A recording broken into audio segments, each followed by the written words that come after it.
Willkommen zu Kanadas Kanal。こちらはドイツからお届けしている文化交流チャンネルです。私はカナです。私はナスタシアです。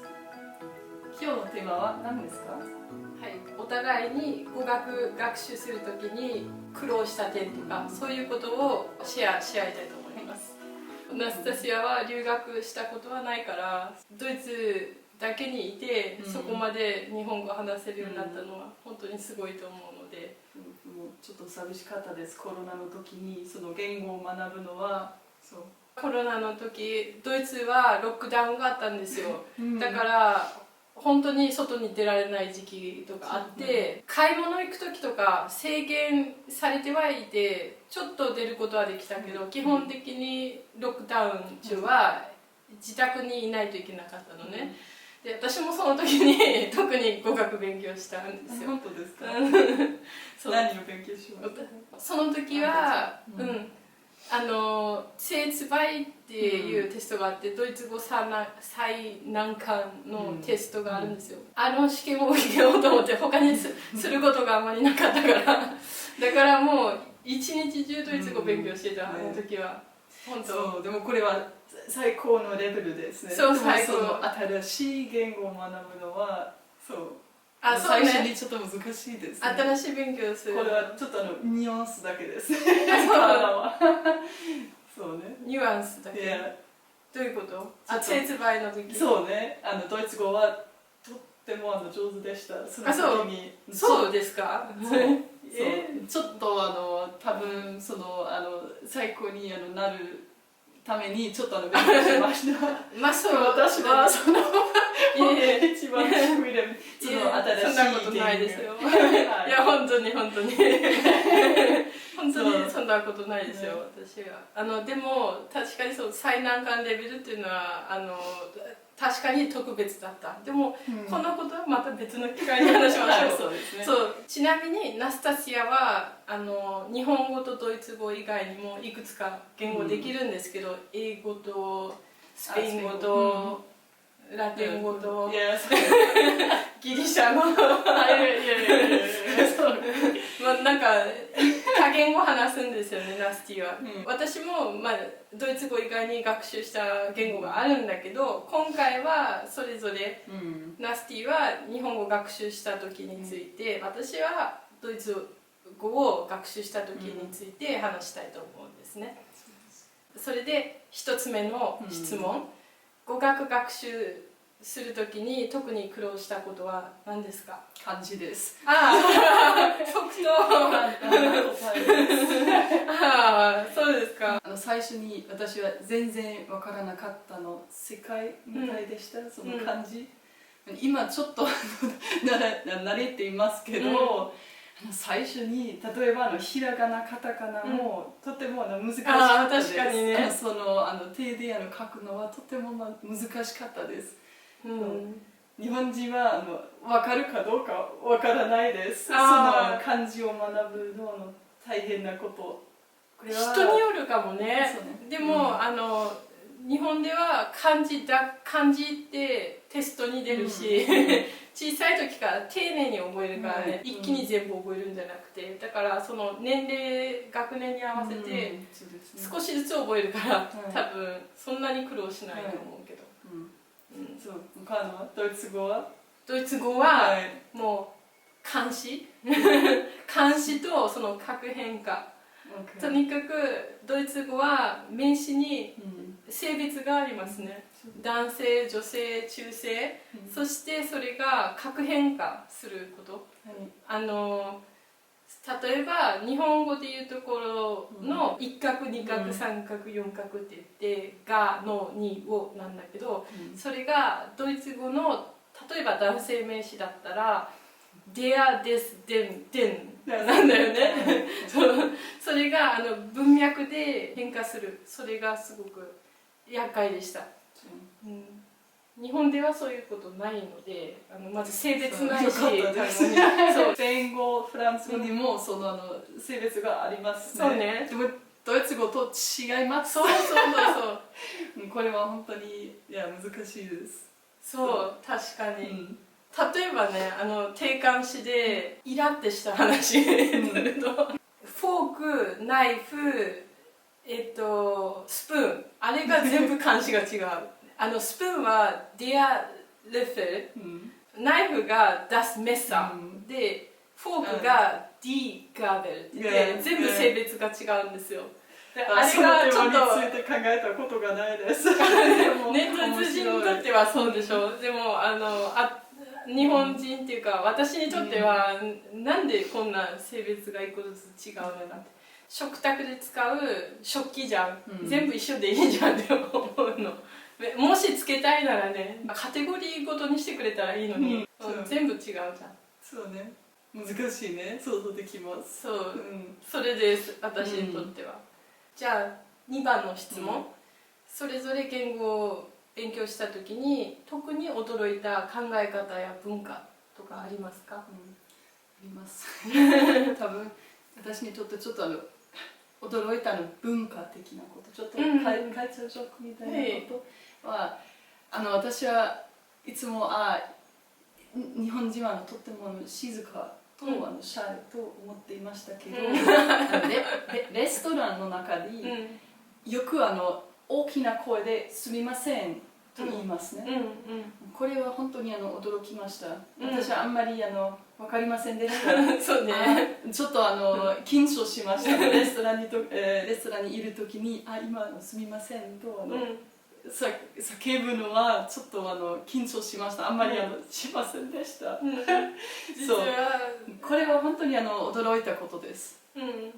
確かに私逆にね、ドイツ来たばかりの時にドイツのタンデムパートナーがいて一緒にカフェに行ったのね。そこで歩いてるウェイトレス「すいません」って「ハロー」って言ったら「やめて」ってすっごい恥ずかしかった。めっちゃ動揺してた。めっちゃびっくりしてた、ドイツ人の友達が。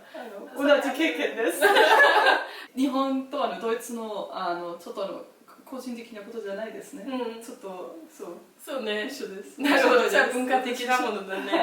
はい、そう意外って思われるとこだね。それは他のドイツ人にも言われた。これは一番驚いたことですか？他のこともありますか？それはナスタシアでしょ。で、私はなんかまた別だね。私もカルチャーショックみたいなものがあるんだけど、でもこれは逆カルチャーショックみたいなの。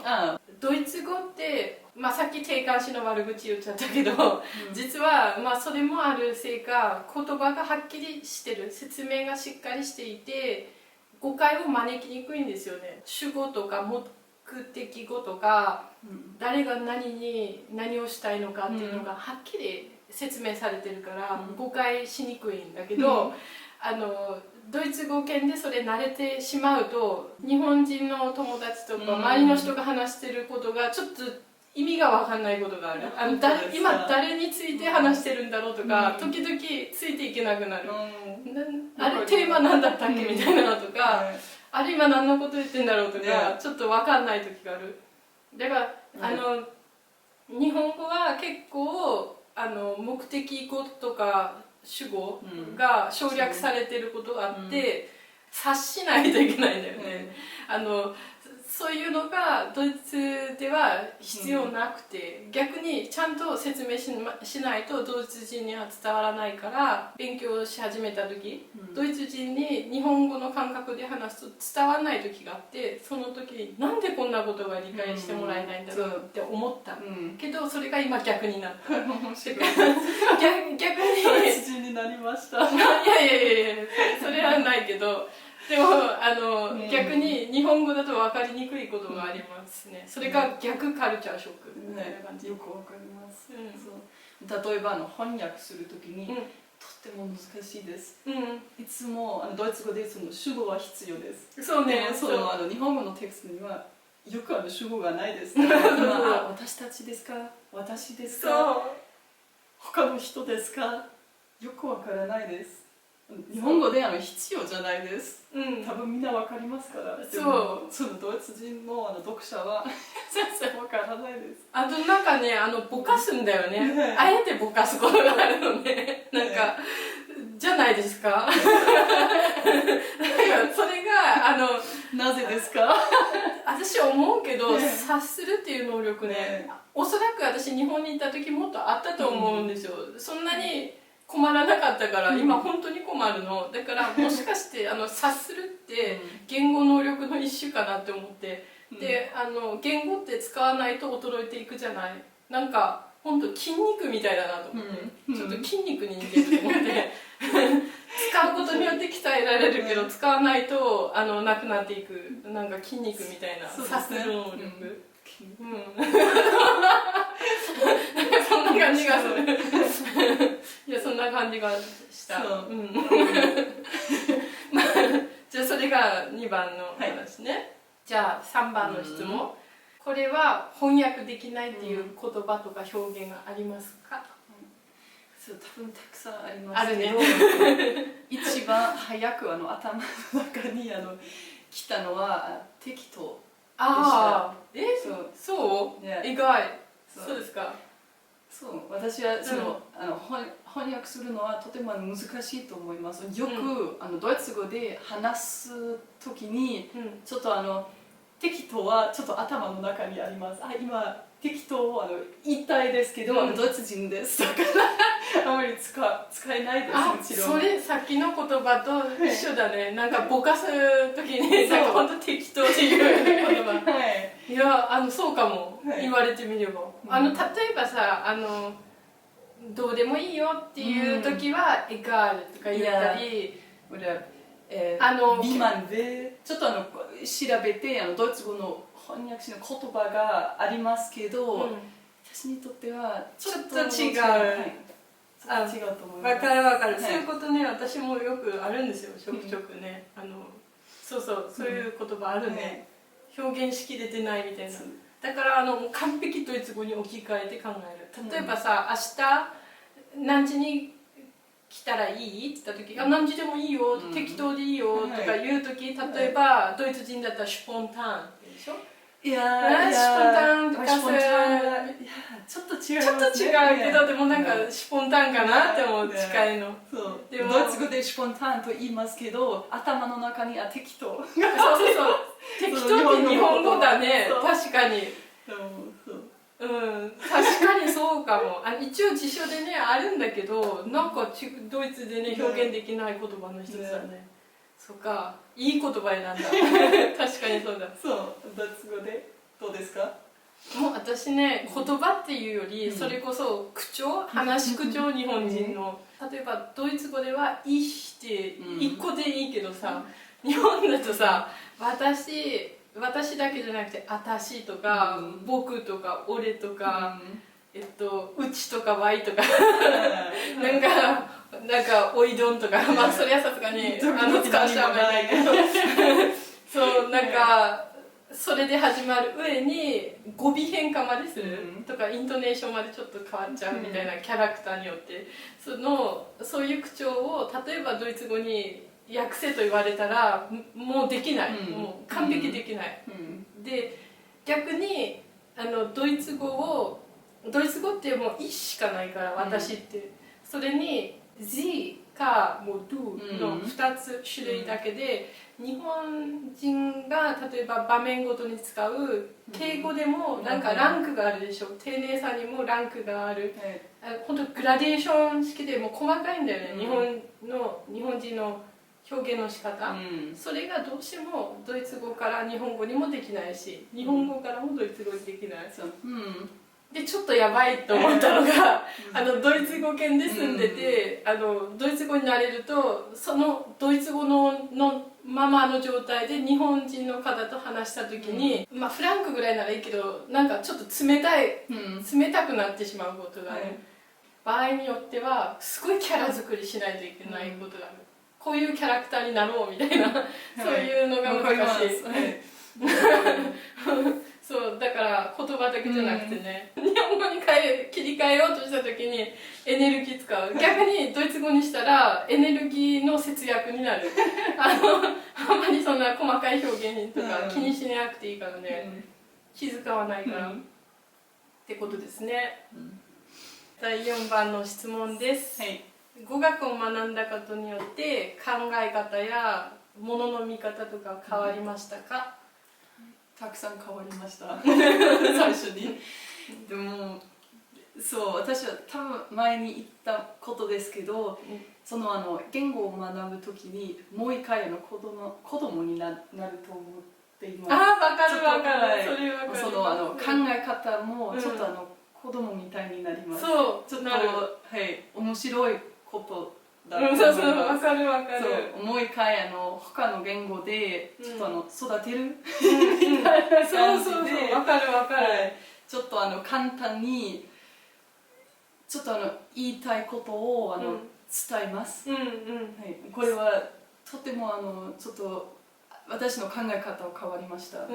ちょっとね、これ確かにね、私もそういう立場になるし、だから自分が子供になったような気分になった確かに勉強して間もなく、じゃあしばらくはね、そう。これは言語だけじゃなくて文化的も、文化のこともそうだと思います。例えば日本に行った時に全部新しく学びました。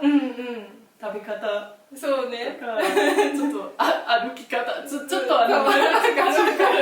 かに歩き方も違うね、確かに。わかるわかるわかる。でも言語ももちろん大事なことです。私はそう最初日本語を勉強を始めるときにちょっと多分言葉は2つ3つしてました。その言葉3つでちょっと喋るのはもちろん大変でしたけど楽しかったです。ちょっとことみたいな感じでした。言葉3つ？多分その最初にありがとう、こんにちは。なるほどね、なるほど。わかるわかる。お名前は何ですか？そうそんなような感じで。でもさ、下手に質問すると話せるんだと思っていっぱい話しかけられた時さ、目が点になるんだよね。どうしていいかわからなくて。ニコニコしながらってなるしかないみたいな。でもそれわかる。あとさ、面白いのが自分の言語能力に応じて周りの人の態度も変わるんだよね。だからあんまり話せない時の方が周りのドイツ人がとても優しかった私に。でだんだん話せるようになっていくとだんだん厳しくなっていく。それが厳しくっていうかまあ同じような立ち位置になるよね。だからあんまり話せてない時って周りのドイツ人も子供に接するかのように優しくなんかもう可愛がってくれるように接してくれる。あんまり話せない時。カナはどうですか？それはまず驚いてるんだけど、私こういう話したら同じ答えばっか出ると思ったの、2人から多分かぶるだろうなって思ったらそうじゃないのが結構面白いんだけど、私は別の答えがあるんですよ。